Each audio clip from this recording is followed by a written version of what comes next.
لاہور کا سب سے بڑا underworld don Teefi Butt police مقابلے میں مارا گیا۔ تیفی بٹ کو گزشتہ روز پولیس دبئی سے پاکستان واپس لائی تھی۔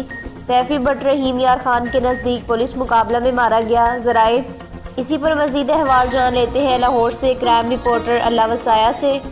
جی بالکل، سب سے بڑی خبر سی سی ڈی کا بڑا ایکشن معروف گینگسٹر تیفی بٹ، جس کی اصلی نام خواجہ طریف تھا، امیر بلاج قتل کیس میں تفتیش کے دوران اپنے ہی ساتھیوں کی فائرنگ سے رحیم یار کا اکٹ سبزوالہ کے علاقے میں ہلاک ہو گیا۔ وہ لاہور کے ایک بدنام گینگ سے تعلق رکھتا تھا اور سنگین جرائم میں ملوث ہونے کے باعث طویل عرصے سے مطلوب تھا۔ اس کی ہلاکت پنجاب کے شہر مافیا نیٹ ورک کے لیے بڑا دھچکا اور پولیس کے لیے غیر متوقع کامیابی قرار دیا جا رہا ہے۔ Zee T V Pakistan digital cameraman team کے ساتھ لاہور اللہ وسایہ۔ جی بہت شکریہ اللہ وسایہ جو ہمیں آپ تفصیلات سے آگاہ کر رہے تھے۔